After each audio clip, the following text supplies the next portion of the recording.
찬양하라 복되신 구세주 예수. 백성들아 사랑을 전하세. 경배하라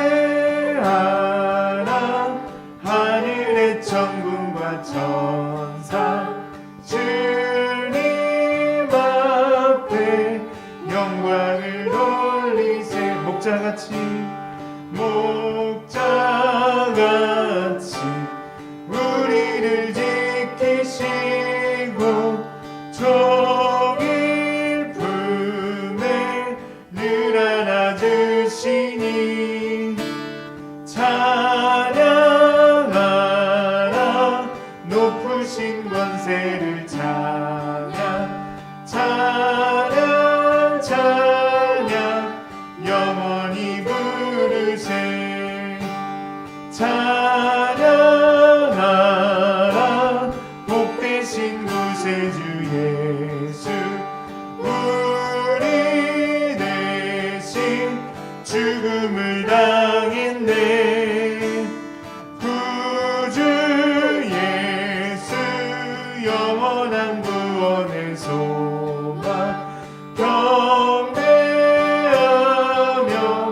겸손히 절하세. 찬양하라 우리 죄 지신 예수. 그의 사랑 한없이 크셔라. 찬양하라 높으신 권세를. 찬양 찬양 찬양 영원히 부르세. 찬양하라 복되신 구세주 예수. 천사들아 즐겁게 찬양해. 구주 예수 영원히 다스리시니. 면류관을 주 앞에 드리세. 구주 예수 세상을 이기시고 영광 중에 또다시 오시네. 찬양하라 높으신 권세를. 찬양 찬양 찬양 영원히 부르세. 네, 우리 좌우의 성도님들과 인사하겠습니다. 참 잘 오셨습니다. 네, 이번에 앞뒤에 계신 분들과 인사해 볼까요? 참 잘 오셨습니다. 계속해서 찬양하겠습니다. 그 맑고 환한 밤중에 무천사 내려와. 그 손에 비파 들고서 다 찬송하기를. 평강의 왕이 오시니 다 평안하여라.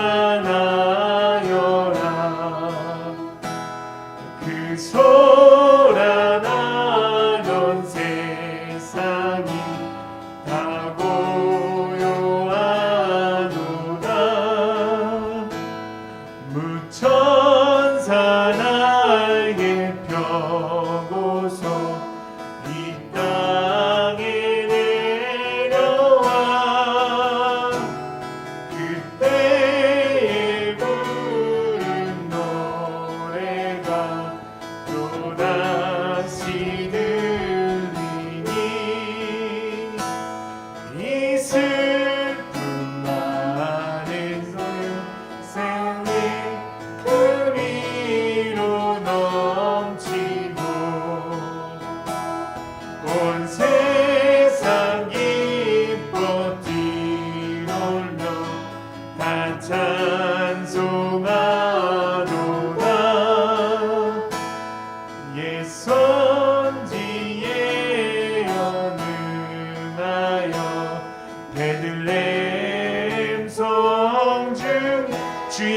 탄생하시니 주 예수 탄생하시니 온 세상 구주라 저 천사 기쁜 노래를 또다시 부르니 온 세상 사는 사람들 다 완악하도다.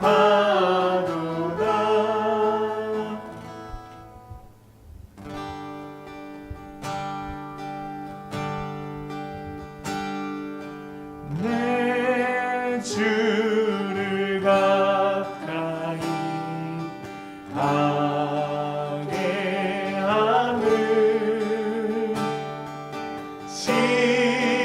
십자가 짐 같은 고생이나 내 인생 소원을 늘 찬송하면서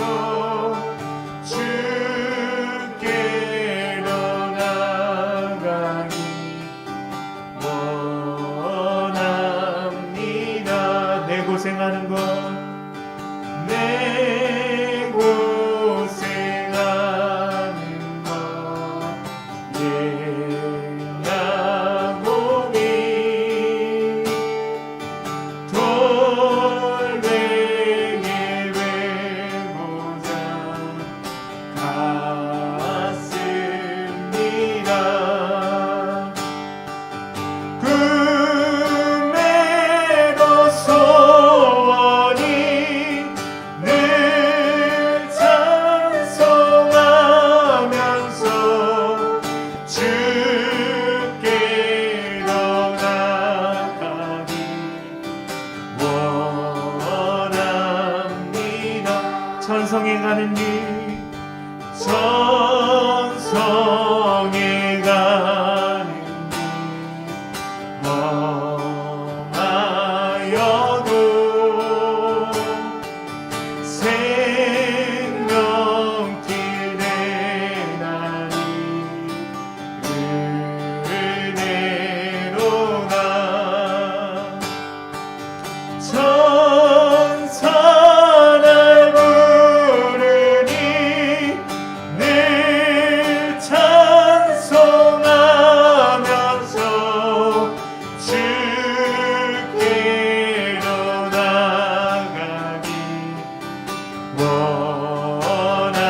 원합니다. 야곱이 잠깨어 야곱이 잠깨어 일어나는 돌란을 쌓은 것 본받아서 숨질 때 되도록 늘 찬송하면서 주께로 나가기 원합니다. 숨질 때 되도록 숨질 때 되도록 늘 찬송하면서 주께로 나가기 원합니다. 우리 예배를 위해서 함께 기도하겠습니다.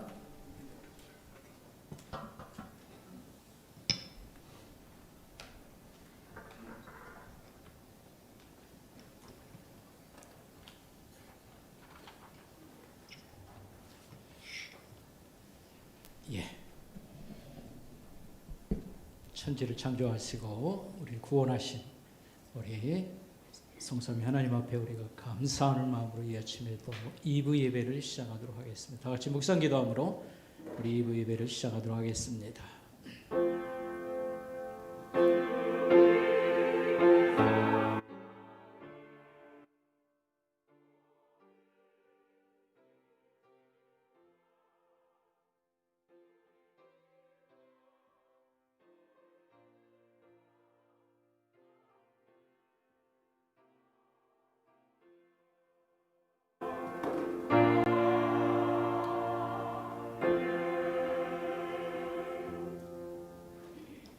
여호와를 찬송하며 내 간구하는 소리를 들으심이로다.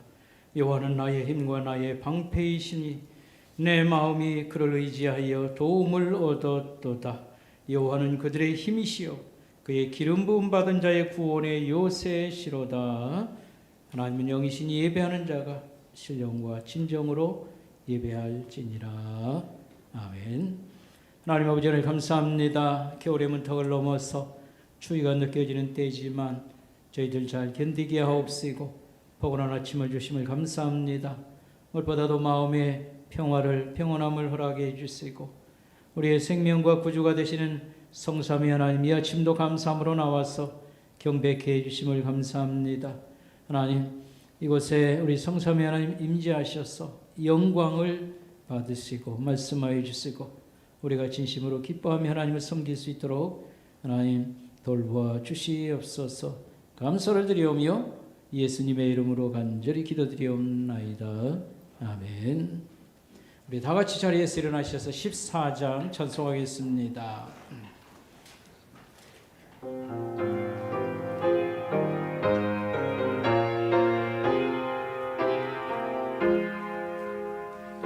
우리 하나님 하늘에 계시니 온천하 만민 주 앞에 찬송하네. 이 천지 만물도 주 앞에 엎드려 그 거룩하신 이름을 늘 높이네. 주 언약하신 곳 끝까지 지키며 저 하늘나라 향하여 곧 가리라. 주 얼굴 배울 때 내 마음이 기쁘고 영원히 주의 영광을 찬양하리.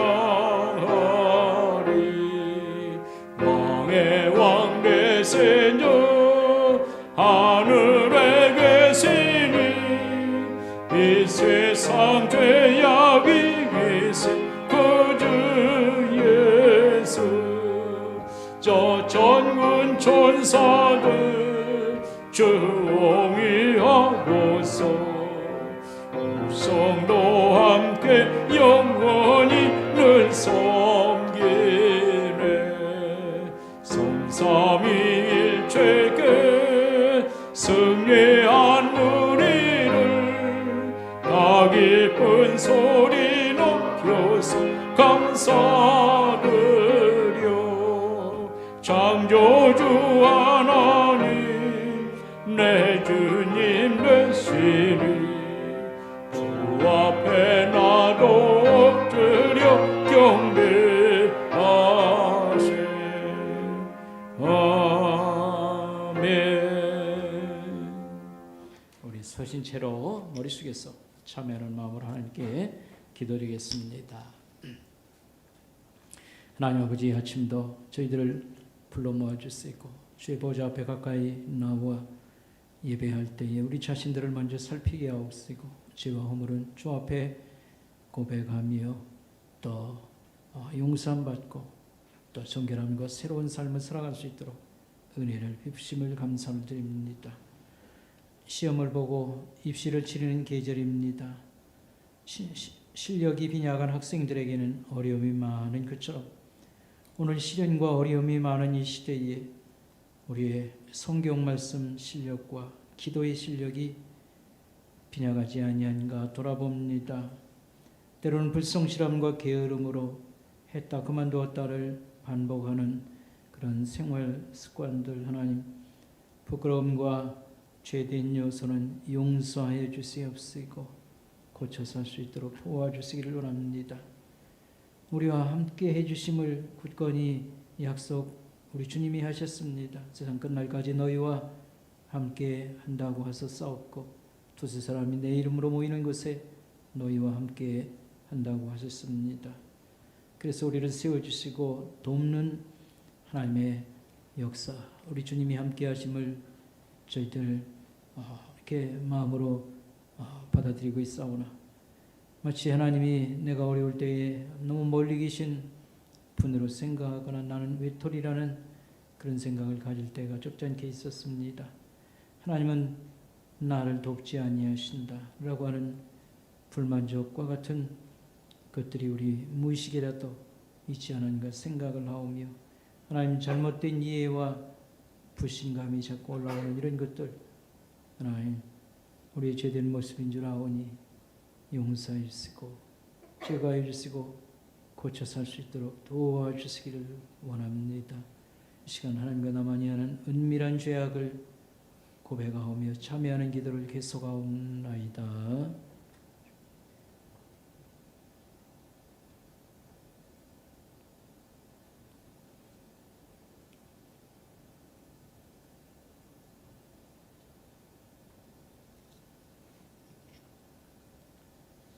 내가 그들을 내게 범한 그 모든 죄악에서 청하게 하며 그들이 내게 범하며 행한 모든 죄악을 사할 것이라. 아멘.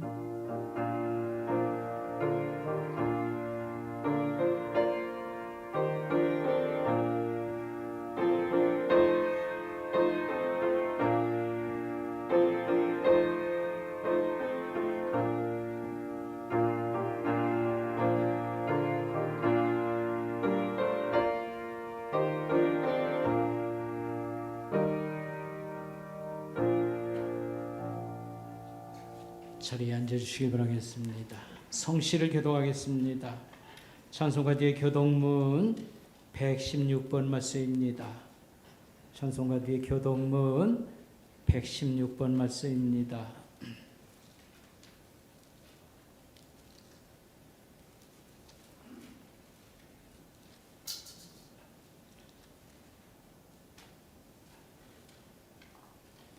이새의 줄기에서 한 싹이 나며 그 뿌리에서 한 가지가 나서 결실할 것이요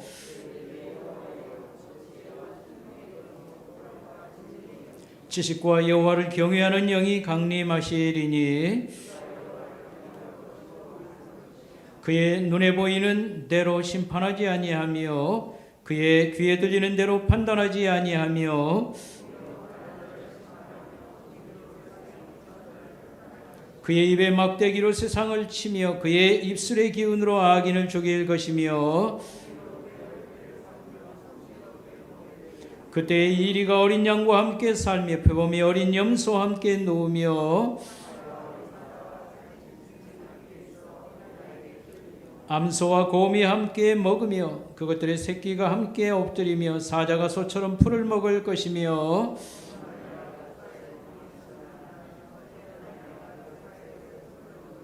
내 거룩한 산 모든 곳에서 해암도 없고 상암도 없을 것이니 그날에 이새의 뿌리에서 한 싹이 나서 만민의 기치로 설 것이요 아멘. 우리 찬송 부르겠습니다. 202장 우리 찬송 부르겠습니다.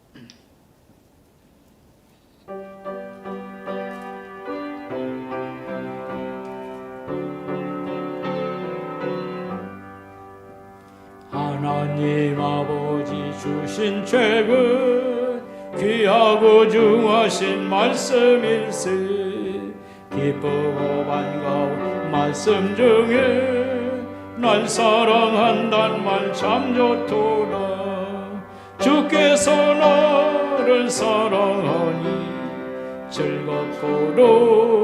즐겁도록 주께서 나를 사랑하니 나는 참 예쁘다 그 속에 은혜를 저버리고 어긋난 딴 길로 가다가도 예수의 사랑만 생각하면 곧 다시 예수께 돌아오리 주께서 나를 사랑하니 즐겁도록 주께서 나를 사랑하니 나는 참 기쁘다 그 주의 영광을 바라보며 예수의 이름을 찬양하리. 영원히 찬양 나의 노래. 예수의 이름이 귀하도다. 주께서 나를 사랑하니 즐겁도록 즐겁도다. 주께서 나를 사랑하니 나는 참 기쁘다. 주 예수 날 사랑하시오니 나 또한 예수를 사랑하니 날 구원하시려 내려오사 십자가 위에서 죽으셨네. 주께서 나를 사랑하니 즐겁도록 즐겁도록. 주께서 나를 사랑하니 나는 참 기쁘다. 주 예수 날 사랑하시오니 마귀가 놀라서 물러가네. 주 나를 이렇게 사랑하니 그 사랑 어떻게 보답할까. 주께서 나를 사랑하니 즐겁도록 즐겁도록. 주께서 나를 사랑하니 나는 참 기쁘다. 376장 찬송 부르겠습니다.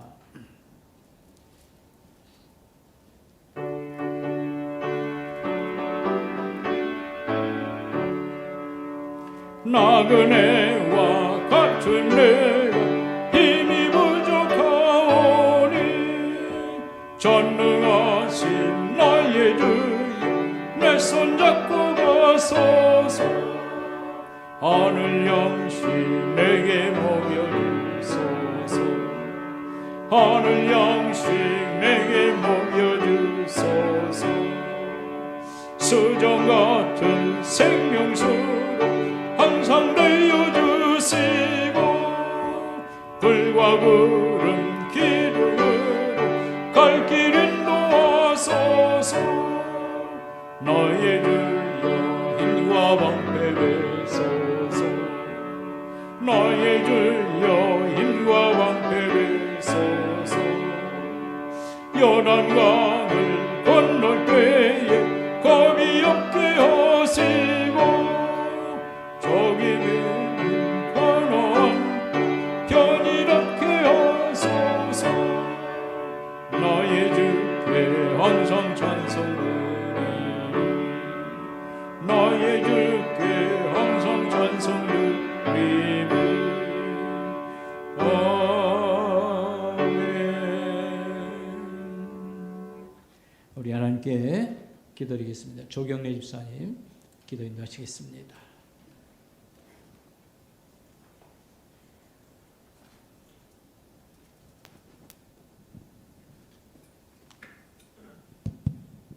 다 같이 기도드리겠습니다.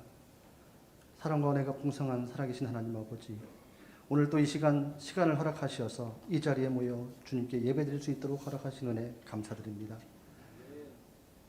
아버지 하나님, 2020년도 코로나로 인해 전 세계가 두려움에 떨고 있습니다.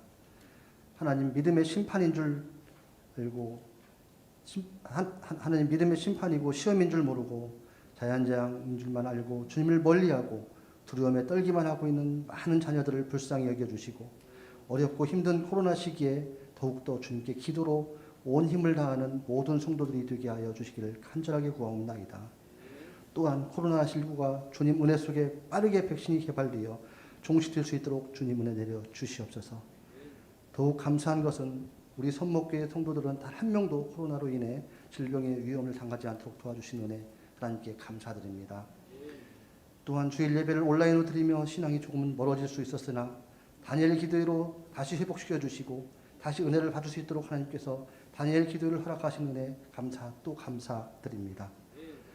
믿음을 더욱 굳건하게 하는 은혜로운 시간이 되었음을 고백하니 믿음을 더욱 굳건하게 이루어 주시옵소서. 주님, 저 북녘 땅 지하교회에서 숨죽여 기도하는 북한의 주님의 자녀들에 대해서 기도드립니다. 공성 정권이라는 정치 이념 아래 주님을 믿고 따를 수 있는 허락되지 못한 땅에서 지하에서 또는 수용소에서 끈질기게 고문과 괴롭힘을 당해도 오로지 주님만을 섬기는 주님의 자녀들을 기억하시고 저들이 주님을 섬기는데 아무런 제약을 받지 않도록 주님 도와주시옵소서. 오직 주님께서 기도와 예배로 주님을 섬길 수 있도록 도와주시옵소서. 또한 남북관계가 회복되어 주님의 뜻 안에서 평화통이 이루어지는 하나님의 역사가 이루어지도록 주님 인도하여 주시옵소서. 또한 남한에 정착한 탈북민이 자유대한민국에 정착을 할 때 하나님을 믿는 믿음의 백성들이 그들의 정착을 도와줄 수 있도록 인도해 주시옵소서. 아버지 하나님, 손목교회 담임 목사님, 하나님의 사자 목사님 가정에 강건함을 주시어 하나님 말씀을 전할 때 손목교회 많은 성도들이 큰 은혜 받는 시간을 허락하시고 아멘으로 화답할 수 있는 모든 성도들이 되게 하여 주시길 간절하게 구하옵나이다. 병마와 싸우는 성도들은 주님의 손으로 어루만져 주시고 치유의 역사를 인도해 주시고 물질적 어려움이 있는 가정은 주님께서 물질을 허락하여 주시기를 간구하며 기도드립니다. 또한 고3 수험생들 시험을 잘 치르고 원하는 대학에 모두 합격하는 기쁨을 맞을 수 있도록 하나님 인도하여 주시옵소서. 주님 준비한 찬양대 찬양을 현명하시고 모든 성도들이 큰 은혜로 얻는 시간 허락하시기를 간구하며 기도드리며 살아계신 우리 구주 예수님 이름 받들어 간절하게 기도 올렸사옵나이다. 아멘.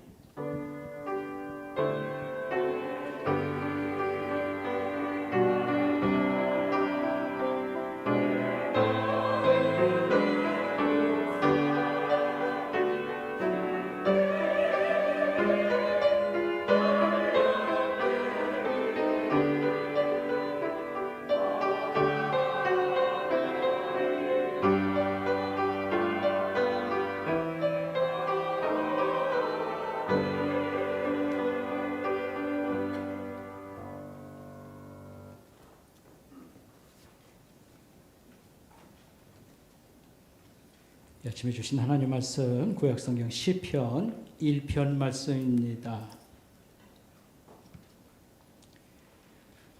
시편 1편 말씀입니다. 구약성경 시편 1편 말씀입니다. 복 있는 사람은 악인들의 꾀를 따르지 아니하며 죄인들의 길에 서지 아니하며 오만한 자들의 자리에 앉지 아니하고 오직 여호와 율법을 즐거워하여 그의 율법을 주야로 묵상하는도다.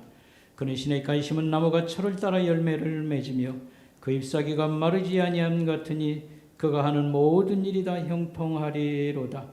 악인들은 그렇지 아니하며 오직 바람에 나는 겨와 같도다. 그러므로 악인들은 심판을 견디지 못하며 죄인들이 의인들의 모임에 들지 못하리로다.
물질을 우리가 모으는 이것도 마찬가지고요.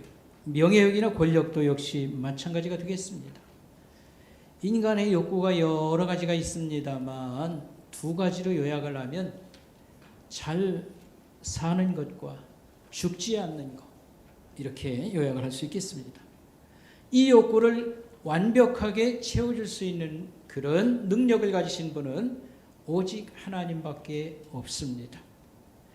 이런 점에서 오늘 시편 1편은 진정한 복은 무엇인가?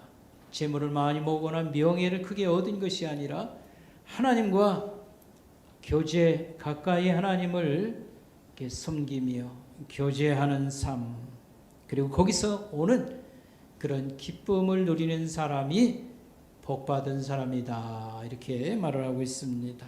시편 16편에 보면 이런 말씀이 있습니다. 주께서 생명의 길을 내게 보이시리니 주의 앞에는 충만한 기쁨이 있고 주의 오른쪽에는 영원한 즐거움이 있나이다, 이렇게 말하고 있습니다. 오늘 우리가 시편 1편의 말씀을 간단히 살피고 이렇게 이어서 성경 묵상, 어떻게 하면 우리가 바로 이해하고 잘할 수 있을까, 이런 말씀에 초점을 맞춰서 생각하도록 하겠습니다. 오늘 시편 1편 말씀, 우리가 잘 아는 말씀입니다. 복받은 인생은 어떤 사람인가? 1절에 악인의 꾀를 따르지 아니하고 죄인의 길에 서지 아니하며 오만한 자의 자리에 앉지 아니하며, 그랬습니다. 한마디로 얘기하면 죄악의 길로 슬금슬금 들어가서 그런 구렁텅이에 빠지지 아니하는 사람. 그래서 하나님 말씀을 율법을 즐거워하는 사람, 묵상하는 사람이라고 복받은 사람을 규정을 하고 있습니다. 여기서 율법을 즐거워한다라고 하는 말씀은 무슨 뜻이냐면 율법을 마음속에 새겨 넣다, 이런 의미입니다. 말씀을 깨닫고 그걸 마음속에 저장하는 사람, 기억하고 또 묵상은 그걸 꺼내서 다시 생각하고 또 생각하고 읽고 하는 사람을 얘기하겠습니다. 성도가 하나님 말씀 뒤에서 일하시는 하나님의 사랑을 깨달아 알고 이것을 기뻐하고 그래서 하나님을 더 사랑하고 또 하나님의 뜻을 자발적으로 실천하며 살아가는 사람, 이게 복받은 사람이로다. 그가 이렇게 할 때 이것은 하나님과 서로 가까이 교제 나눔, 사귐의 방법이요, 이것은 하나님과 동행하는 것이다, 이렇게 말할 수 있겠습니다. 이런 기쁨을 누리는 사람, 복받은 사람이로다, 이렇게 말을 하고 있습니다. 자, 여기 마음에 하나님 말씀을 새긴 사람을 비유해서 시냇가에 심어진 나무에다가 비교를 하고 있습니다. 3절 말씀, 시냇가에 심은 나무가 철을 따라서 싱싱하고 푸르르고 열매를 이렇게 많이 맺는 이런 것에서 비유를 하고 있습니다. 여기서 시냇물은 이렇게 자연스러운 그런 시냇물이라기보다는 인공적으로 물기를 돌려서 물을 계속 공급받는 그런 시냇물을 의미한다, 이렇게 볼 수 있겠습니다. 이스라엘은 가까이에 아라비아 사막이 가까워 있어서 항상 물이 철철 풍족하게 흐르는 냇물이 사실은 없다시피 합니다. 예를 들면 예루살렘 성에는 그 유명한 샘물이 하나 있습니다. 기온샘이라고 하는 샘이 있는데 이게 성 바깥에 있습니다.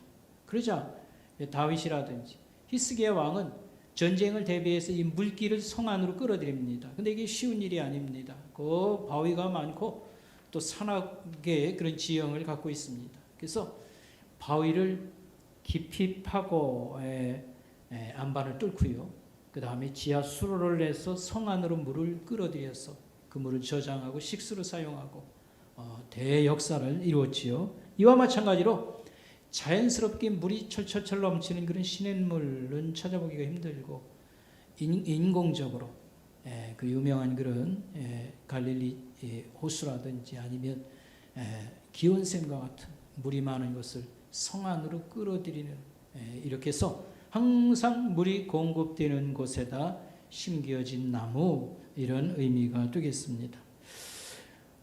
하나님의 율법, 다시 말하면 말씀을 마음에 새긴 사람은 비유할 때에 이렇게 물이 많은 곳에 옮겨 심은 나무와 같아서 항상 이렇게 푸르르고 또 생명력이 넘치고 열매가 많은 것으로 지금 비유하고 있습니다. 자, 그렇다고 하면 이 나무가 맺는 열매는 무엇일까? 우리가 한번 질문할 수 있겠습니다.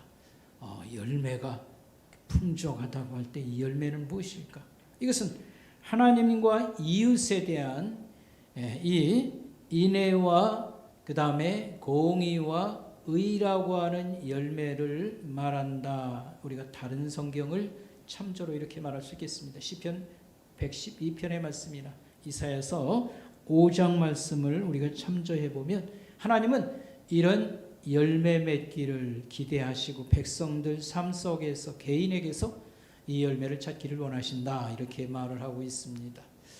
인애, 그 다음에 공의, 의라고 하는 것. 제법 성경을 읽을 때, 구약 성경 읽을 때 여러분 읽어본 말이긴 합니다만 이게 우리 마음에 충분히 이해하기는 좀 부족한 어떤 그런 면도 갖고 있습니다. 굉장히 중요하다. 특별히 선지자의 책에 보면 하나님의 인애, 공의를 하나님이 강조하시고 의를 성경은 얘기하고 있습니다. 이걸 간단히 설명하면요, 인내라는 말은 히브리 말로 헤세드라고 하는 것인데 하나님의 사랑을 의미합니다. 그런데 사랑 이렇게 번역하기는 조금 더 많은 내용을 갖고 있습니다. 우리 말에 정이라는 말이 있습니다. 인정, 정이라고 하는 말을 영어로 번역한다, 중국말로 번역, 이거 참 쉽지 않을 겁니다. 정, 인정스러움, 이걸 사랑을 의미하는데 친절도 들어가고 여러 그러지 않습니까? 그래서 인내라고 하는 말은 하나님의 사랑, 긍휼, 이런 부모가 어미가 그 자식을 애틋하게 생각하는. 그래서 선지서에 보면 하나님께서 자기 백성들에 대한 인애, 헤세드가 대단하신 것을 묘사하고 있습니다. 그래서 이것은 하나님의 사랑을 표현하는 것. 그러나 긍휼, 자비, 부모가 자식을, 어미가 자식을 아끼는 그런 간절한 마음, 이걸 이제 인애라고 말할 수 있고요. 그 다음에 공의라고 하는 말 적지 않겠습니다. 공의, 정의, 이 미시파트라고 하는데 이 말도 많이 들으면서도 좀 이렇게 뜻을 쉽게 이렇게 풀어내기가 좀 어려운 점이 있습니다. 이건 뭐냐면 하나님을 사랑하는 그런 마음에서 하나님의 뜻을 우리가 알아서 실천하는 것, 이걸 공의다라고 말할 수 있겠습니다. 그래서 과부를 우리가 돌본다든지 또 거짓을 행하지 않는다든지 하여튼 여러 가지가 들어갈 수 있겠습니다. 그 다음에 의라고 하는 거, 이거 참 성경에 많이 등장하죠. 의, 정의, 의라고 하는 것, 제데크라고 하는 것인데 굉장히 어려운 그런 많은 그런 내용이 또 담긴 말이 되겠습니다. 이 인애와 공의를 계속 우리가 반복적으로 이렇게 풍성히 실천하는 이런 걸 의라고 하는 것이다. 우리가 일단 그렇게 한번 정리해 보면 좋겠습니다. 그러므로 마음에 율법을 간직한 사람, 하나님 말씀을 간직한 사람, 그 말씀을 깨닫고 그 다음에 기억하고 마음속에 저장하고 또 그것을 실천하고, 이 마음의 말씀 율법을 간직한 자의 열매라고 하는 것은 결국은 하나님을 사랑하고 그 말씀을 실천하면서 사는 것을 의미한다, 이렇게 말할 수가 있겠습니다. 그런가 하면 여기 복받은 사람과 대조적으로 또 이렇게 죄인, 악인 이렇게 설명을 하고 있습니다. 여러분, 복받은 것의 반대말은 무엇일까요? 복받은 것의 반대말은? 복받은 것의 반대말은? 못 받은 거? 복을 못 받은 거? 그게 아닙니다. 오늘 여기 시편 1편에서는 복 받은 자를 쫙 설명한 다음에 복 못 받은 사람, 복 받지 않은 것은 망하다, 망한 자 이렇게 이제 설명하고 있어요. 복 받은 자의 반대할 말은 망한 자 이렇게 설명을 하고 있습니다. 바람에 나는 겨라고 비유를 하지요. 쭉쟁이를 의미하겠습니다. 하여튼 생명을 충분히 공급받지 못하고 열매가 없어서 결국은 타작마당에 날려서 가는 쭉정이 같은 그런 존재. 이 악인 또는 죄인 뭐 같은 말이 되겠습니다. 이 쭉정이 같은 이런 삶의 결론은 이런 사람들은 심판을 견디지 못한다. 여기서 심판이라는 말은 두 가지 의미가 있겠습니다. 최후의 심판, 하나님의 마지막에 온 인류를 심판하는 최후의 심판이 있고요. 우리가 살아가는 동안에 심판의 성격이 있습니다. 하나님이 징계한다고 그러죠. 경고를 보내거나 또는 악에 대해서 부분적이지만 심판을 가하는 것. 이게 바로 뭐냐면 환난이라고 하는 겁니다. 환난. 우리가 고난, 환난. 우리 코로나 사태도 거기다 포함을 시켜야 될 것입니다. 그런데 이런 일을 당할 때 악인은 견디지 못한도다. 갑자기 미끄러지듯 망하도다. 이런 말이 되겠습니다. 여러분 간혹 화재가 아파트에 날 경우가 있습니다. 그러면 연기가 막 이제 위로 올라가는데 2층, 3층에서 살려달라고. 근데 화재가 나면 불 때문에 죽는 게 아니고 연기 때문에 죽습니다. 여러분 우리는 계속 호흡을 해야 되는데 연기가 가득 밀려오면 콜록콜록 숨이 가빠서요. 그래서 쓰러지는 거예요. 충격으로 쓰러졌어요. 여기서 사람들이 이 연기 때문에 먼저 질식사를 죽게 되는 것이죠. 그러면 아파트 베란다에 매달려가지고 이러고 있으면 살려달라고.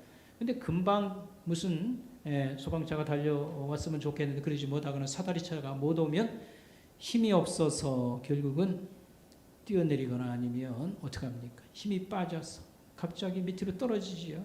악인은 환난을 당할 때에 그야말로 어디 매달려 있는 신세와 같습니다. 갑자기 미끄러 떨어져 추락하고 망하도다. 그러나 의인은 하나님 말씀을 마음에 새기고 이 말씀을 가지고 하나님과 교제하며 사는 이런 삶에게는 환난 때 하나님이 보호하시도다. 하나님이 힘을 주시고 견디게 하시고 이렇게 해서 승리에 이르도록 하시도다. 이런 말씀입니다. 여기 5절에 보면요. 악인은 오직 5절에 보면 악인은 심판을 견디지 못할 뿐만 아니라 어디에 못 들어온다? 의인들의 모임에 들어오지 못하도다. 이거 참 우리가 꼭 생각해야 되겠습니다. 여러분 환난과 어려움을 당하면 죽어라 하는 것 같지만 하나님이 신자는 신자들끼리 모아요. 쭉정이 같은 사람들은 미끄러 떨어지고 주님에게서 멀어지고 그러나 의인들은 모으시도다. 그런데 신앙이 없는 사람, 죄 가운데 있는 사람들은 절대 그 안에 지 마음대로 못 들어간도다. 이런 말씀을 기억하면 좋겠습니다. 여러분 그 삼성의 창업자인 고 이병철 회장께서 이런 말을 남겼다고 했습니다. 마음대로 안 되는 게 두 가지가 있다. 골프하고 자식은 마음대로 안 됐다. 그렇게 말을 했다고 그래요. 근데 거기 꼭 하나 더 추가해야 될 말이 있다고 생각합니다. 그분이 들어야 될 말. 무슨 말일까요? 자신의 미래라는 것, 운명이라고 하는 것은 지 마음대로 안 되는 겁니다. 사람이 선택하고 고를 것이 아닙니다. 죽음과 삶의 문제, 천당 가고 지옥 가고 우리가 선택하는 게 아닙니다. 골프도 마음대로 안 되고 조그만 공 저 멀리 던져서 그 구멍에다 집어넣는 거 그 마음대로 안 되고요. 자식도 마음대로 안 되고 또 안 되는 거 가장 중요한 거 알아야 될 거. 자신의 미래 운명이라는 것은 사람이 골라 먹는 메뉴가 아닙니다. 밥이 아닙니다. 죽고 사는 거 선택할 일이 아니고 천당 가고 지옥 가는 거 선택할 일이 아닙니다. 그 이병철 회장께서 고인이 돌아가시기 얼마 전에 종교적인 질문을 여러 가지를 적었어요. 편지를 보냈어요. 누구한테 보냈냐면 천주교 신부님한테 그걸 보냈어요. 답을 좀 해달라. 근데 답 읽어보고 답이 시원찮았는지 그냥 예수 믿기를 포기하고 그냥 돌아가셨어요. 여러분 천당 가고 싶다, 예수 믿고 싶다, 내가 골라먹는 무슨 배달 오는 음식 같은 게 아닙니다. 이렇게 읽어보고 예수나 좀 믿어볼까 죽기 전에 그런다고 그게 믿어지는 게 아닙니다. 여러분, 누가 생명을 얻고 하나님 앞에 가고 다른 말로 구원에 이르고 천국에 들어가냐면 말씀을 마음에 간직한 사람, 다시 말하면 하나님 말씀 뒤에 계신 하나님의 사랑을 알고 그분이 나를 초청하도다. 내 문제도 이렇게 해결해 주시고 이런 선물을 주시도다. 그래서 그 사랑을 느끼고 그 말씀을 삶에 이렇게 잘 쫓아 살고 하던 사람들이 죽음 앞에나 환난 앞에 이렇게 쪽정이와 알곡들이 이렇게 모여지는 거예요. 이게 바로 교회라고 일컫는 겁니다. 여기 공동체 속에 아무나 들어오는 게 아닙니다. 이따가 하나님께서 이제 오라고 하면 팔 벌려 우리를 환영하는 자리에 영광스럽게 가는 것. 이게 죽음을 넘고 영생에 이르는 그런 과정이 되겠습니다. 이것은 사람이 방금 설명했습니다만 내가 가고 싶다고 해서 이렇게 편지 보고 답장이 잘 와서 참 이해가 되네. 예수를 한번 믿어볼까? 이래가지고 되어지는 일도 아니고 가는 것이 아니다.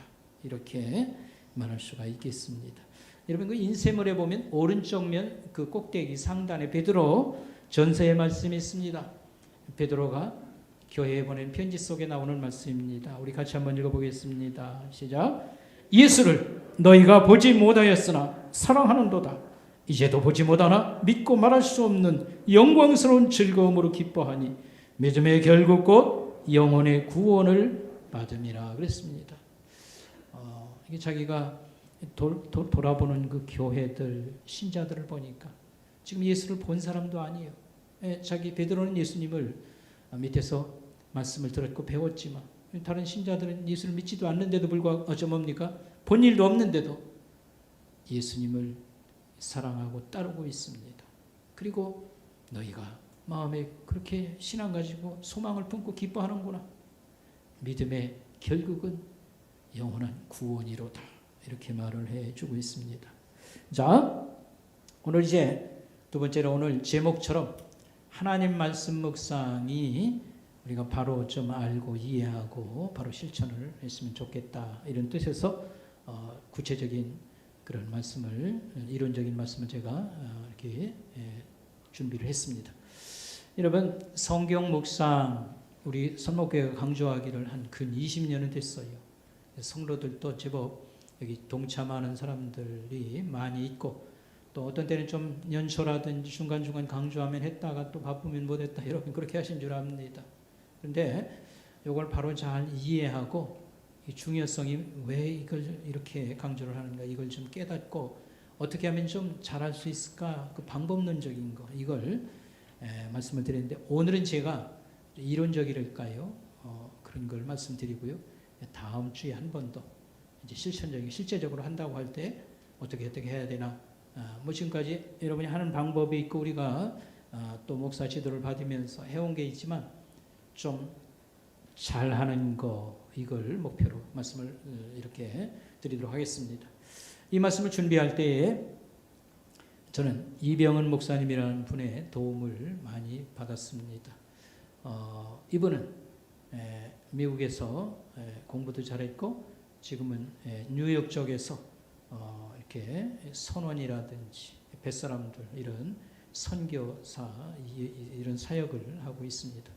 우리가 제일 자랑하는 웨스트민스터 신학교에서 공부를 잘해서 석사는 거기서 받고 박사는 다른 데 가서 받은 것으로 알고 있는데 이분이 계속 성경을 읽고 우리가 소위 큐티라고 하는 걸 한 20년가량 하면서 어떻게 하면 이게 잘할 수 있는가 또 여기 문제점이 있다고 하면 뭐가 문제일까 이런 걸 많이 검토하고 소논문을 쓴 겁니다. 그걸 우리 교육자들과 함께 읽었고 이제 숙달은 우리가 아직 실천적 숙달은 못 시켰습니다. 이론적인 것은 우리 교육자들이 다 읽었고 저도 굉장히 정리를 잘해줘서 너무 고맙다. 하면서도 저도 뭐 방법론이 다들 좀씩 달라요. 어떻게 하는 것이 잘하는 거고 이게 핵심을 우리가 뭘로 봐야 될 거냐 큐티라고 하는 거 어떻게 그러면 잘할 것이냐 이런 고민을 목사로서 오랜 동안 하면서 나왔던 겁니다. 그래서 이제 그런 배경하에서 말씀을 요약하고 제가 이해해서 여러분에게 전달할 때 아마 잘 들으면 별로 어렵지는 않을 겁니다. 자, 우리가 첫 번째 생각할 것은요. 성경 묵상, 말씀 묵상은 무슨 시간인가, 뭐 하는 시간인가 라고 하는 걸 먼저 생각했습니다. 소위 정의를 내릴 때 일반적 관점에서 좀 정의를 내리고 또 한 가지는 좀 더 깊이 있는 특수한 관점에서 또 정의를 한번 내려보자 이렇게 먼저 시작하겠습니다. 일반적인 관점에서 우리가 성경 묵상 시간이라고 할 때에는 이렇게 한번 이해하면 쉽습니다. 거기 인쇄물에 나오죠. 말씀 안으로, 그 다음에 두 번째는 내 안으로, 세 번째는 하나님 앞으로 이렇게 세 단어가 있습니다. 성경 묵상, 말씀 안으로, 하나님 말씀을 읽고 사는 것, 하나님 말씀 안으로. 그 다음에 내 안으로 라는 말은 하나님 말씀을 나에게 연결을 시켜요. 내 삶에 적용하는 그런 것을 의미하고, 그 다음에 그 결과 좀 어떤 열매가 있어야 될 거 아니겠습니까? 그것은 섬김, 하나님 예배하는 것에서 가장 이제 최종적인 그런 열매가 있다고 보는 것입니다. 말씀 안으로, 또 내 안으로, 하나님 앞으로, 이게 바로 성경 말씀 시간이라고 하는 그런 의미로 요약할 수 있겠습니다. 여기도 살을 붙여 조금 설명하면요, 우리 성도 신자가 예수를 믿을 때 우리는 하나님을 알아야 되고 더 많이 알아야 됩니다. 그건 신앙이 깊어지고 여러 가지 우리 삶에 어떤 유익을 가져오게 되는 것이죠. 그리고 이 성경 많이 말씀을 알았을 때에는 아는 게 목적이 아니고 그걸 가지고 하나님을 사랑하고 섬기고 예배하고 다른 사람들을 섬기고 사랑하는 이런 삶으로 이게 발전돼야 되고요. 그 다음에 최종적으로는 이런 것들이 다른 사람과 이렇게 나눔을 통하여 예수를 믿고 복음이 전파되고 이런 것으로 최종적으로 이렇게 발전돼야 된다, 이렇게 말할 수 있겠습니다. 그래서 하여튼 예수 믿는 사람들은 하나님을 많이 아는 것 중요합니다. 그래서 특별히 가장 중요한 것이 성경 말씀을 통하여서 하나님을 배우는, 여기에 성경 묵상이 들어갑니다, 이런 말이 되겠습니다. 그 다음에 좀 더 특수한 관점, 전문가의 수준, 신학적인 설명으로 성경 묵상이 뭐하는 시간인지를 설명하자면, 신자가, 성도가 하나님과 언약관계 안에서 말씀을 방편으로 하나님과 인격적인 교제를 하는 것, 한 단어 한 단어가 좀 평상시 우리가 사용하는 말이 아니지요. 이게 전문적 용어입니다. 신자가 하나님과 언약관계, 언약관계는 하나님하고 특수한 관계 맺음을 얘기하는 건데 예수 믿는 걸 말합니다. 하나님을 믿고 예수를 믿고 이렇게 되어서 그 다음에는 하나님 말씀을 방편으로, 하나님 말씀을 도구로 해서, 이것을 통로로 해서 그 다음에 하나님하고 사귀는 것, 하나님과 교제를 나누는 시간, 이게 성경 묵상하는 시간, 이렇게 말합니다. 그 유익은 뭐냐면 신앙이 자라게 되고요, 하나님의 보호와 인도를 경험하게 되고 하나님과 동행하는 삶을 살게 되는 것입니다, 이렇게 말할 수 있겠습니다.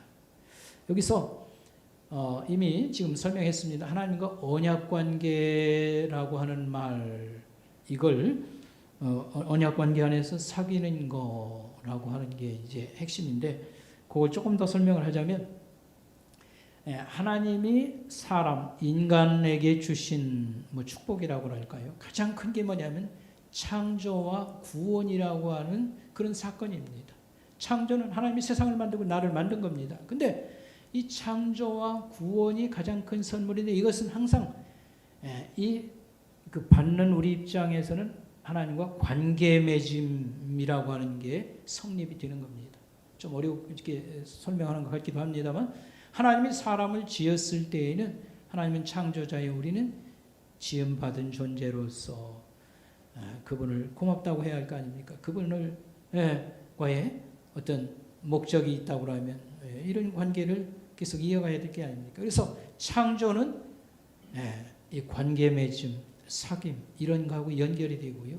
인간을 하나님 버리고 우리가 떠나가고 그저 지멋대로 살아서 멸망에 이르게 되었을 때 하나님이 우리를 다시 살리고 회복시켜주는 이 구원이라고 하는 것도 우리를 구원하신 분, 목적이 있고 뜻이 있을 거 아닙니까? 이런 걸 알고 관계 맺음이 자연스럽게 이루어질 수밖에 없습니다. 그래서 우리가 성경 말씀 가지고 하나님과의 좀 더 깊은 관계 맺음으로 우리가 살아가는 거, 이게 거기에 성경 묵상이 중요한 어떤 방편이 된다, 도구가 된다. 이제 이런 말씀이 되겠습니다. 자, 거기 오른쪽에 맨 끝에 보면 이제 앞에서는 성경 말씀 시간, 묵상 시간 뭐냐 정의를 내렸다면 여기서 이 말씀 묵상의 본질, 어떤 특징을 집어서 우리가 말할 수 있겠지 않습니까? 두 가지로 얘기하면 성경 묵상은 성경을 영적으로 읽는 시간, 영적 독서의 시간이다. 이렇게 말할 수 있겠습니다. 영적 독서의 시간. 여러분 성경에는 인간 저자가 있어요. 마태복음은 누가 썼어요? 마태가. 요한복음은 누가 썼어요? 요한이. 근데 인간 저자들이 있지만 하나님께서는 하나님이 그들을 불러서 하나님 말씀을 기록하도록 이렇게 하신 거니까 원 저자는 누굴까요? 하나님이십니다. 그래서 하나님의 목적과 뜻, 인간 저자들도 이것을 쓸 때에 자기가 하나님을 쓰도록 하긴 했습니다만 자기들이 어느 교회에 하나님의 말씀을 전해야 되겠다, 뭐 인간적인 그런 생각들이 있었을 거 아닙니까? 이런 목적과 의도, 의미 이런 걸 좀 알기 위해서 성경을 여러 번 자세히 잘 읽는 거, 이게 영적 독서라 이렇게 말할 수 있겠습니다. 좀 더 설명을 제가 살을 붙이도록 하겠습니다. 그 유대인들이 기도하는 장면 뭐 많이 보진 않았습니다만 성지순례라든지 통해서 이렇게 보고 이 얘기를 들어보면 기도하는 장면 또 성경을 이렇게 암송하는 그런 습관들이 그들에게 있습니다. 지금이야 뭐 책이 많으니까 들고 다니면 읽지만 옛날에는 책이 많지 않을 때니까 암송을 그들은 또 많이 이렇게 했던 겁니다. 그래서 그 통곡의 벽이라고 하는 벽이 있어요. 그러니까 하나님 솔로몬이 지었던 성전이라든지 그건 지금 너무 오래돼서 또 전쟁을 겪으면서 허물어지고요. 그때 그건 없어졌어요. 근데 그 자리에 이제 현대식 어떤 그 회당을 지었지요. 근데 그게 이제 이슬람 사람들이 지금은 자기 그 하나님 자기 신을 경배하는 그런 그 사원으로 이렇게 사용하고 있습니다. 근데 통곡의 벽이라고 하는 그 솔로몬 성전에 어떤 터가 남아 있는데 뭐랄까요? 상당히 높은 벽입니다. 돌로 쌓은데. 근데 거기 광장이 있고 거기에 가 보면 유대인들이 세계 각지에서 유대인들이나 이제 여행자들이 와서 거기서 쭉 서서 기도를 해요. 그리고 기도하는 모습 보면 기파라고 해서 이 빵떡 모자가 이렇게 동그랗게 생긴 거 하나씩 주고요. 유대인들은 이렇게 복장을 또 하고 와서 또 군인들은 총을 메고 이러고 쭉 이제 서서 하는데 뭐 우리야 뭐 아는 대로 기도하던 식으로 그냥 손 모고 기도하면 되는 거고요. 그들 가만히 보면 뭐라고 이렇게 암송을 많이 해. 성경 구절을 암송하는 겁니다. 이스라엘아 들으라. 하나님은 한 분이시. 너는 마음을 다하고 뜻을 다하고 힘을 다하여 그를 사랑하라. 뭐 쉐마라고 하는 것을 암송하고 계속 이렇게 하고요. 그 다음에 또 뭐 기도하고 이렇게 하는데 보면 머리를 우리하고 비슷해요. 계속 이래가며 암송하고 또 기도하고 계속 이런 장면을 볼 수 있어요. 중얼중얼 성경을 암송하고 또 기도하고 여러 사람들이 서서. 그러니까 예루살렘에 이 다윗 왕의 무덤은 없습니다. 어딘지도 몰라요. 근데 이제 기념으로 그냥 조그만 그런 홀에다가 인공으로 이렇게 이제 안치소 마냥 이렇게 만들어 놓고요. 거기에 학생들도 많이 이스라엘 학생들도 방문하고 유대인들도 와서 저는 이제 여행자로 우리는 이제 팀들이 가서 이렇게 들여다보는데 거기도 마찬가지입니다. 사람들이 대기하고 길게 섰는데 그 앞에 가면 계속 머리를 일해가면서요 암송을 하고 뭐 찬송도 부르는 사람이 있고 유대인들 얘기입니다. 계속 쫑알쫑알 기도도 하고 암송을 하고. 그러니까 묵상이라고 하는 것은 원래 그 의미가 뭐냐면 비둘기가 구구구구구구구구 그 다음에 사자가 먹이를 잡아가지고 그 앞에서요 뭐 먹기 전에 희롱한다고 할까요? 그런 걸 의미하는 겁니다. 그러니까 우리가 하나님 말씀을 기억을 하고 그걸 되새김질하듯이 계속 다시 읽고 다시 반복하고 또 묵상한다고 하는 게 그런 의미가 있습니다. 그래서 오늘 복받은 인생은 어떤 사람일까 할 때에 돈 많은 사람이나 권력자가 아니고 하나님하고 늘 가까이 지내는 사람, 그의 사랑받는 사람. 그래서 하나님 말씀을 새기고 그걸 실천하는 사람, 또 그걸 꺼내서 또 생각하고 또 기억하고 이런 사람을 얘기하는 것입니다. 그래서 성경 묵상은 1차적으로 영적 독서법이다. 성경을 찬찬히 이 의미를 생각하고 또 나하고 또 주시는 어떤 교훈 같은 것들을 깨닫기 위해서 영적으로 읽는 것이다. 이렇게 일단은 말할 수 있고요. 그 다음에 여러분 뒷장으로 넘어와서 성경을 묵상할 때 꼭 중요한 게 뭐냐면 1차적인 의미와 최종적 의미를 우리는 꼭 생각을 해야 된다 이 말입니다. 자, 여러분 요한계시록이라고 하는 책이 성경 맨 마지막 책이에요. 거기에 보면 뭐 종말 심판 미래 뭐 또 환란에 대한 여러 가지 뭐 복잡한 얘기들이 요한계시록에 있지 않습니까? 근데 처음 읽어보면 아시아 7교회에게 이 편지를 보내는 것으로 이렇게 시작을 이렇게 설명을 쭉 하고 있습니다. 그러면 이 요한계시록이라고 하는 책은 처음 요한이 그때 목적이 있어서 이걸 써보냈을 거 아닙니까? 하나님이 쓰라고 해가지고 이거 써서 처음 사람들에게 읽도록 했을 거 아닙니까? 그러니까 처음 사람들에게 주었던 그때 그 의미가 뭐냐를 우리가 꼭 생각해야 된다 이 말입니다. 우리가 성경 읽을 때 오늘 나에게 주시는 말씀은 무엇일까? 나를 위로하시는 말씀, 약속해 주는 말씀. 항상 나하고 먼저 이렇게 하기 전에 이거 처음 사람들에게 주었을 때 이 뜻이 뭔가. 그래서 요한계시록이라고 하는 책은 좀 어렵고 복잡하지 않습니까? 이단들이 이걸 가지고 뭐 지 마음대로 끌어다가 뭐 교리를 만들고 그러지 않습니까? 그렇게 하기 전에 이거 요한에게 로마 제국 밑에서 어려움 당하는 신자들을 하나님의 위로하고 소망을 주기 위해서 종말 심판을 얘기하고 내세를 그들에게 알려주었던 겁니다. 그러니까 처음 보낼 때에 처음 독자들에게 주었던 처지도 생각하고 무슨 뜻인가 이걸 먼저 생각하고 두 번째로는 성경은 주인공이 있어요. 성경의 주인공은 누군지 압니까? 누구예요? 예수님. 그래서 구약 성경은 예수님 오기 전에 얘기들인데 다 끝으로 갈수록 예수님을 가르쳐요. 예수님에 대해서 소망을 줍니다. 메시아가 오도다. 처음부터 뭐 구체적으로 말하는 지금 계속 가면 갈수록 구약 성경, 그 다음에 신약 성경은 오신 예수님을 얘기하고. 그러니까 성경을 우리가 어디를 읽었으면 혹시 예수님에 대해서 말씀한 게 없는가? 또 하나님에 대해서 말씀한 게 없는가? 이런 걸 좀 생각을 해야 된다 이 말입니다. 성경을 펴서 읽고는 오늘 나에게 오늘 아침 주시는 말씀 뭐지? 위로하시는 말씀, 소망의 말씀 꼭 나하고만 적용 이렇게 시작을 하는 것은 성경 읽는데 좋은 방법이 아니라 처음 원저자가 처음 읽었던 독자에게 줄 때의 그 의도나 생각을 한번 생각을 해보고 이 안에 주인공 예수님을 흐릿하게나마 예언하고 우리에게 소개하는 내용이 없는가, 하나님에 대해서 말씀하는 게 없는가 이런 걸 생각하고 그 다음에 나에게 적용을 해야 된다. 이런 말씀이 되겠습니다. 예. 거기 보면요. 오늘날 이 말씀 묵상을 돕는 교재들이 상당히 많이 있어요. 우리는 지금 큐틴이라는 책을 쓰고 있습니다. 그전에는 매일성경이라는 책을 썼고요.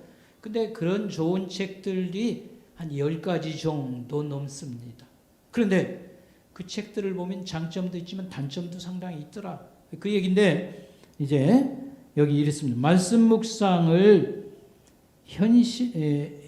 말씀의 현실은 주관적이고 신비적 경건의 시간으로 이끄는 것이 문제다 그랬습니다. 여기 주관적이라는 말은 쭉 성경을 읽다가 갑작스럽게 떠오르는 번뜩이는 영감이나 깨달음을 붙잡으라.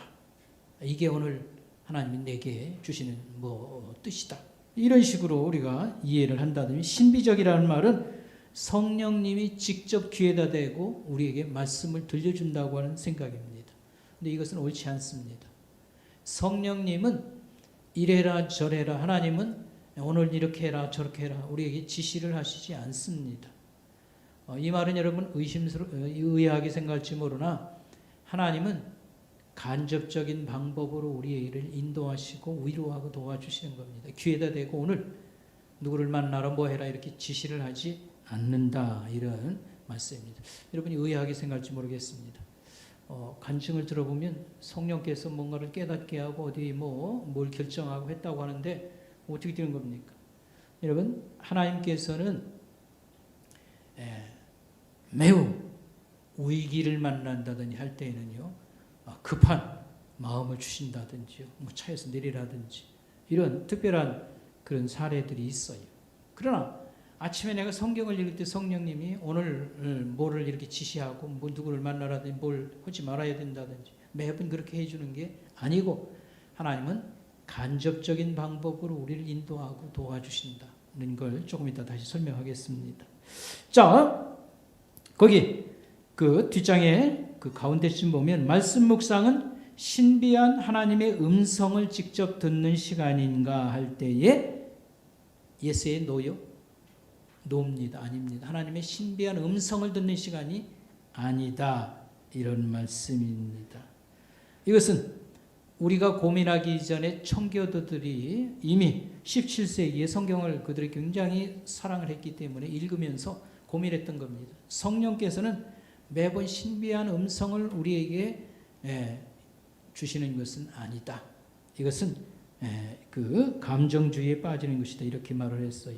그러면 하나님은 우리가 성경 읽을 때 우리에게 어떤 유익을 주냐면, 말씀 묵상은 우리의 성품을 변화시키고 인격을 성숙시키고 신앙의 실력, 신앙이 자라게 해주셔서 우리가 뭘 고민하고 결정하게 하고 택하게 하고 이런 간접적인 방법으로 우리를 도와주시는 겁니다, 이런 말씀입니다. 저를 잘 한번 들어보세요. 이제 저를 보시기 바랍니다. 자, 어떤 분이 외국에 이민을 가려고 지금 생각했어요. 친구들이나 얘기를 들어보니까 외국은 돈 벌 기회도 많다고 그러고, 거기 자녀들 외국어도 잘 가르치고 해서 공부 이렇게 잘 가르칠 수 있는 기회도 많다고 그래요. 기회가 많다고 그래서 고민을 하고 있어요. 나도 한번 회사 사표 내고 어렵지만 이 모험이지만 이 길을 한번 떠나갈까. 누가 가서 잘 됐다고 하는 얘기도 여러 번 들었고 마음에 그런 게 도전이 있어. 그러나 고향 땅을 떠나고 좋은 직장 생활하다가 이민 간다는 게 쉬운 건 아닙니다. 잘 되는 경우도 있지만 안 되는 경우도 상당히 있기 때문에. 그렇기 때문에 하나님의 인도를 받고 싶어서 어떻게 하는 것이 하나님 뜻입니까 해서 성경을 읽어보면서 자기가 고민합니다. 하나님이 지시를 해주길 원해요. 가라 말아라, 예스나 노로 답을 해주길 원해요. 성경을 읽고 기도하고 성경을 읽고 기도하고. 근데 하나님은 직접 너 가라 마라 그렇게 지시하냐면 그게 아닙니다. 그걸 알아야 됩니다. 그래서 어느 날 떡 성경을 읽었는데 본디 친척 아비 집을 떠나니라, 이 말씀이 딱 떠올랐어요. 내가 이 고민하고 있는데 본토 친척 아비 집을 떠나더라, 이런 말을 주신 거 보니까 이게 떠나라고 하는 게 하나님 뜻인가 보다. 했다 모르겠다, 사표 내고 그냥 떠나야 되겠다. 그건 우연일 수도 있어요. 여러분, 성경을 딱 펴서 읽고 고민하는데 유다가 밖에 나가 목을 메어 자살하더라, 그런 말씀이 나면 어떡할 거예요? 나가서 목 메어 자살할 거예요? 그럴 수는 없지 않습니까? 하나님은 우리를 그런 식으로 우리를 인도하지 않고 신앙을 키워주고요. 인격을 성숙시켜서 우리가 고민하고 판단하고 선택할 수 있도록 우리를 키우시는 겁니다. 예. 그리고 그러나 직접 지시하는 건 없습니까? 그것도 있다고 그랬어요. 큰 위기를 만나서 이제 선교사들이나 간증을 들어보면요, 버스가 그 전복 사고가 있기 전에 그 차 안전에 있는데 마음이 불안한 거예요. 불안한 마음이 있어서 빨리 내리라고 하는 것 같아서 내렸는데 나중에 알고 보니까 이 차가 전복 사고가 일어난 겁니다. 이런 선교지에서 특별한 그런 지시 같은 일은 역사가 있습니다. 그러지는 하지만 평상시에 성경을 펴서 읽고 내가 고민에 빠졌다고 해서 매번 네가 사업에 투자를 해라, 그 다음에 이민을 떠나라, 그 다음에 자식은 이 학교 보내라, 성령께서 이렇게 매번 지시냐면 그러지 않는다 이 말입니다. 우리에게 믿음을 키워주시고 그 다음에 인격을 성숙시켜 가지고 우리가 기도하고 선택하고, 왜 기도를 해야 되냐면 우리 마음이 계속 흔들리고 불안해요. 무슨 생각을 하려면 여러 가지 엉켜가지고. 그런데 신앙도 생각하고 앞날도 생각하고 사업도 생각하고 마음이 편안한 가운데에서 선택할 수 있도록 성령 하나님 우리를 이렇게 도와서 자기가 결정 내리고 자기가 책임지도록 그렇게 하시는 겁니다. 그래서 일단 여기 보겠습니다. 박영선 목사님은 성경을 우리가 매일 왜 읽어야 되느냐 그 중요성을 이렇게 말했어요. 성도의 삶의 기준을 하나님 수준과 하나님 자녀의 수준, 그 시각으로 끌어올리는데 성경을 우리가 읽어야 되는 게 있습니다. 만약 성경 묵상이라든지 이런 것을 열심히 하지 아니하면 계속 수준이 떨어져요. 우리가 깨끗하고 신앙이 있는 사람으로 이렇게 수준이 올라가야 되는데 하나님 자녀들이 계속 떨어져서 형편없는 신자가 돼요. 그런 수준이 되면 우리가 뭘 결정하거나 하는 거 이런 것들이 다 엉망이 되어버리는 것이죠. 그래서 우리가 성경을 계속 읽어야 되는 것은 우리 심령이 맑아지고 신앙이 자라고 이렇게 하나님 자녀를 하나님이 하나님 수준으로 자꾸 끌어올리는, 여기에 우리가 성경을 읽고 배우는 이유가 있습니다. 그리고 제임스 패커 분의 유명한 분 말씀도 역시 뒤에 보면 같은 내용이 되겠습니다. 그래서 아까 이제 이민 얘기 나왔을 경우, 그럴 경우에는 여러분 어떻게 해야 되냐면 기도 많이 하고 또 성경을 읽으면서 하나님 안내해 주세요. 제 마음이 복잡한데 잘 정리가 되어 하나님 좋은 결정할 수 있게 해주세요. 그래서 좋은 결정이라고 하는 것은 내 인생에 있어서 하나님 믿는 것 참 중요하지. 내가 얘기 들어보니까 교회도 없는 곳에 가서 혼자 외롭게 신앙생활을 할 수 있는 건지 여러 가지 그런 상황, 신앙적인 것 생각을 하고, 내가 갈 때 내가 돌보던 우리 신자들이나 우리 형제들 중에 이제 예수들 막 믿으려고 몇 사람이 그러는데 내가 툭 떠날 때에도 그냥 잘 누가 돌볼 사람 있는 거예요. 그러니까 신앙적인 거 하나님 앞에서 생각을 해보고, 그 다음에 그 홀로 되신 어머니는 어떻게 할 것이냐, 그냥 아우한테 맡길 거냐, 걔는 그냥 굉장히 이기적인 사람인데 어머니가 고생을 많이 하겠지. 하여튼 이런저런 걸 고민하고 해서 하나님 뜻이면 제 마음 편안하게 해주세요. 그리고 또 이 어려운 이런 문제들이 좀 쉽게 풀어지게 해주세요. 그래서 하나님의 뜻을 확인하고 우리가 가는 것이지, 귀에 대고 가라 말아라 그런 성경 귀절이나 그런 음성을 기도할 때 뭐라고 좀 이렇게 듣기로 하고, 그건 바람직한 것이 아니라 이런 말씀이 되겠습니다. 자, 오른쪽으로 왔어요. 그러면 성경은 어떤 책인가 했습니다. 성경은 가장 중요한 것은 인간의 구원을 우리에게 제공하는 책이고, 그 다음에 성경은 예수 그리스도의 책이다. 거기 성경 귀절들이 나와 있는 거 참고하시길 바랍니다. 마지막으로 교회의 역사를 통해서 오늘까지 성경을 읽을 때 세 가지 종류로 분류를 할 수 있습니다.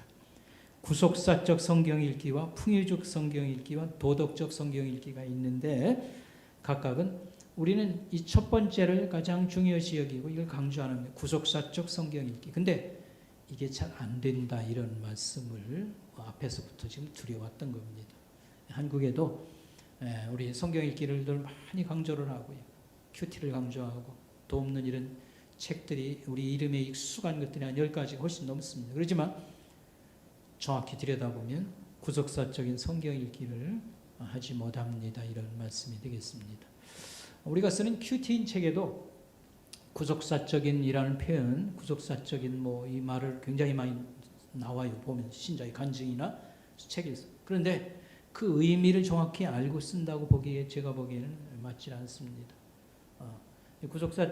구속자라고 하는 말은 하나님이 인간 구원을 위해서 출애굽이라든지 이스라엘 민족을 형성하고 그 중에 이제 예수 그리스도가 오고 이런 걸 다 이런 내용을 담고 있는 게 구속사라는 의미입니다. 그런데 우리 큐티인에서도 구속자 표현을 쓰면서 그걸 개인 구원에 대한 얘기를 갖다가 구속사적이라는 말을 자꾸 써서 설명을 해요.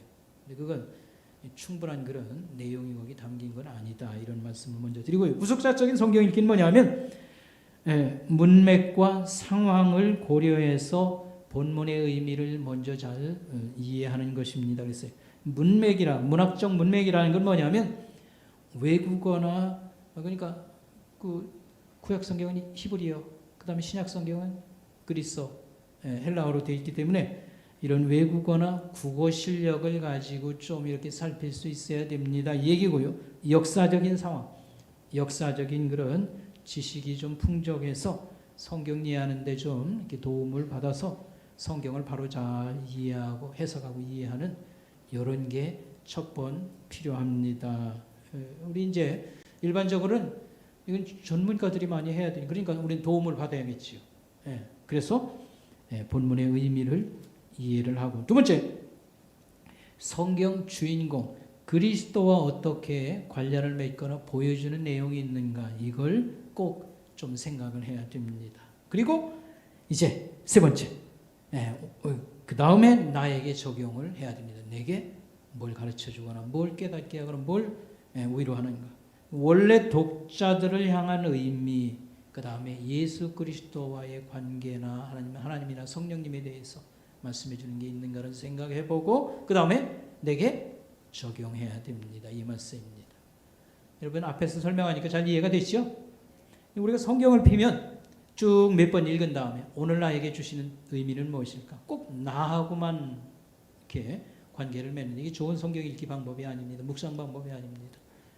이 원래 앞뒤이게 이스라엘 역사적인 상황에서 이런 말씀을 주셨는데 역대기 우리가 할 때 의미가 뭔지를 먼저 생각하고 그 다음에 예수님 또는 성령님 하나님 보여주는 말씀이 뭐가 있는가를 살피고 그 다음에 나에게 적용하는 것이 바로 되는 것입니다. 그렇습니다. 풍유적 성경 읽기는 앞에서 설명을 다 무시하고요. 금방 오늘 나에게 주시는 말씀 이게 이제 대표적인 풍유적 성경 말씀이고요. 거기 생명의 삶이라고 하는 책에 그 설명을 제가 인용했으니까 참고하시고요. 도덕적 성경 읽기는 뭐냐면 원래 의미가 뭔가를 생각하긴 좋은데 예수 그리스도나 하나님 성령님 이런 건 전혀 빼버리고 그냥 바로 적용이 들어가는 것 의미하는 것이다 이렇게 말할 수 있겠습니다. 자 이제 마지막으로 저를 보시기 바랍니다. 하나님 말씀을 오늘 시편 1편이 복받은 인생은 어떤 사람입니까? 하나님 말씀을 마음에 새긴 사람. 그는 시냇가에 심은 나무와 같다. 생명이 넘치고 열매가 풍성하도다. 그렇게 말을 했습니다. 이것은 결국에서는 더욱 우리가 하나님을 사랑하고 하나님의 말씀을 실천하며 사는 그런 삶이 있는 것을 얘기한다 이런 말을 했습니다. 근데 거기 보면 항상 형통한다는 말씀 시냇가에 심은 나무는 항상 형통합니다라는 말을 좀 강조하고 싶습니다. 이 말씀은 하나님 사랑하고 말씀 가지고 사는 사람은 어려운 일 하나도 안 당하고 좋은 일만 계속 일어난다. 그 말이 아닙니다. 항상 형통한다는 말은 무슨 말이냐면 환난을 똑같이 살면서 당하는 겁니다. 코로나라든지 경제적 이런 어려움이 예수 믿는 사람이라고 피해가지 않는 거예요. 똑같이 환난을 당하지만 하나님이 힘을 주신다든지 잘 또 인내할 수 있도록, 또 마음에 하나님의 사랑이 이렇게 불이 붙어서 이런 것쯤은 내가 견딜 수 있는데 도움이 된다. 이런저런 방법으로 하나님이 우리를 붙잡아 주시고 보호해 주셔서 환난을 잘 지나가며, 두 번째, 하나님 말씀에는 약속이 굉장히 많이 있어요. 우리가 소위 얘기하는 잘 되고 잘 먹고 이런 거 포함되어 있습니다. 우리 좀 돈도 벌고 자식도 잘 키워보고 인간적으로 우리 이런 마음이 믿는 사람이라고 없을 리가 없지 않습니까? 근데 성경에 그런 약속이 굉장히 많이 있습니다. 하나님 말씀을 우리가 붙잡고 사는 것은 당장 눈에 갑자기 뭐가 나타나지 않지만 시간이 가면 정확하게 하나님 말씀에 열매가 나타난다는 걸 여러분 잊어서는 안 됩니다.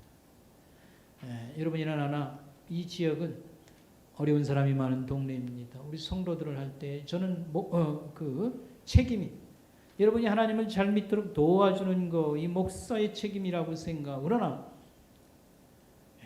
생업의 어려움, 여러 가지 어려움을 우리가 많이 당하기 때문에 우리 성도들이 좀 가난을 면하고 여유 있는 삶을 다 같이 살기를 바라고요. 자식들에 대한 기대도 좀 많이 이루어지길 바라고. 그런데 말씀을 붙잡으라고 여러분에게 말씀을 드리고 싶습니다. 여러 어려운 현실이 계속 우리에게 오지만 하나님 말씀을 붙잡고 이 말씀을 계속 의지하고 우리가 이 말씀 따라 살면 인간적 여러 좋은 열매들이 또한 다양한 모습으로 우리에게 나타납니다. 이런 말씀을 드리고 싶고요. 가장 중요한 형통이라고 하는 것은 구원받아 영생의 복을 누리는 것이다. 이렇게 말씀을 드리겠습니다. 일단 하나님은 하나님 말씀을 가지고 일하시도다.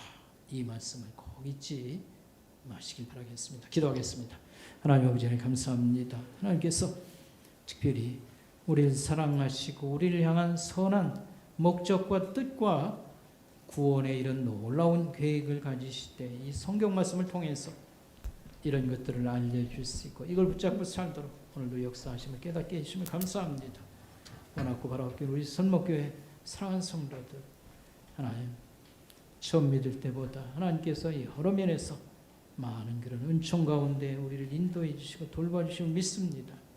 그러나 세상의 승리와 영광에 부족한 면들만에서 가슴 아픔을, 현실의 아픔으로 인하여서 여러 가지 실망감을 때때로 가질 때 있사오나 우리 하나님께서 우리를 끝까지 인도해 주시고 보호해 주실 것을 다시 굳건히 고백하고 확신하며 감사를 드리오며 예수님의 이름으로 기도 올리옵나이다. 아멘. 준비하신 봉헌님을 함께 올리면서 우리 복음 찬송 같이 부르겠습니다.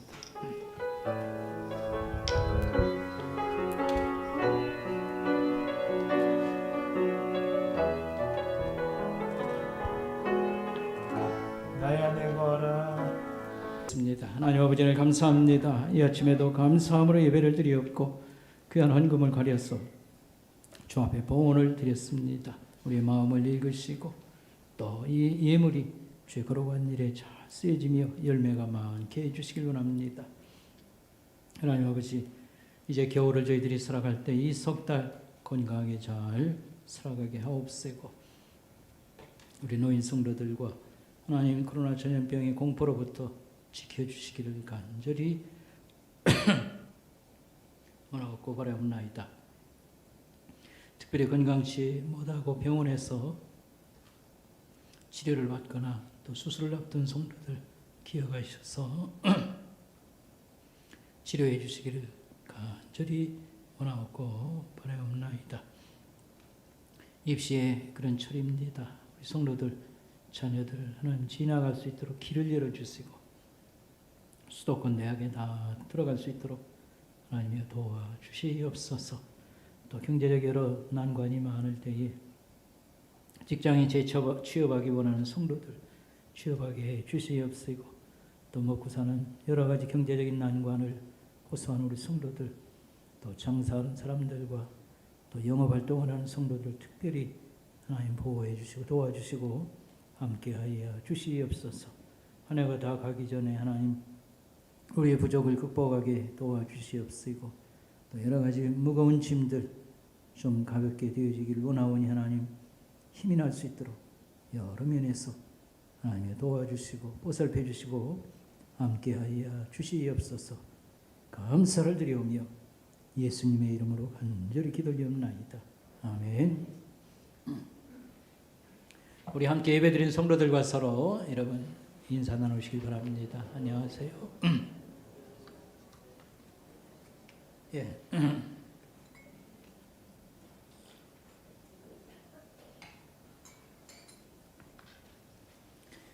큐티 방송 매일 밤 10시에 여러분 큐티를 돕기 위해서 진행되고 있습니다. 여러분들이 여러 가지 유익을 아마 볼 수 있을 겁니다. 동참을 잘 해주시기 바라겠습니다. 여기 이제 콘오브 열둘 기도 모임 이렇게 했습니다. 금요 심야 기도회를 겨울 석 달 동안 우리가 활발하게 잘 운영을 하기 위해서 여러분 제안을 드렸습니다. 콘오브 코로나를 넘어서 부흥을 준비하자라고 하는 뜻이고요. 열둘이라는 것은 겨울 석 달을 의미하겠습니다. 금요일 저녁 우리가 9시에 우리 기도했던 것을 좀 10분 좀 땡겼어요. 8시 반부터 10시 사이. 그래서 우리 다니엘 기도회를 여러분이 생각하면 되겠습니다.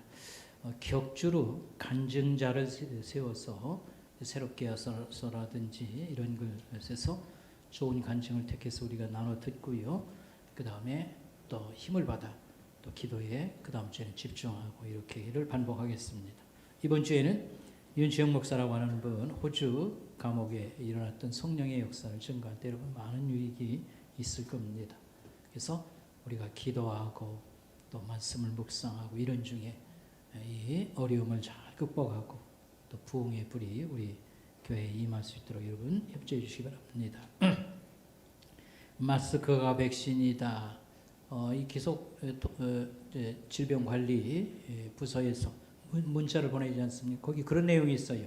700명이 예배 드렸는데 아마 거기 확진자가 몇 사람 있었던 것 같지요? 근데 한 사람도 마스크를 썼더니 이렇게 저희가 되지 않았습니다. 전염이 안 됐습니다. 이런 걸 여러분 기억하시고 이제 12월 말까지 특별히 성탄절을 앞두고 신앙을 회복하는데 온 성도들 힘쓸 수 있도록 협조를 해주시기 바라겠습니다. 금주 수요일부터 수요 기도회를 정상화해서 순장 모임을 가지고 순원들을 1대1로 또 경건생활이나 성경 묵상을 돕도록 그런 방법으로 이렇게 활동하도록 하겠습니다. 가정에서도 성탄 추리를 여러분들이 잘 좀 만들어서 성탄절이 시시하게 보내지지 않도록 협조해 주시기 바라겠습니다. 다 같이 일어나셔서 546자 1절만 부르겠습니다.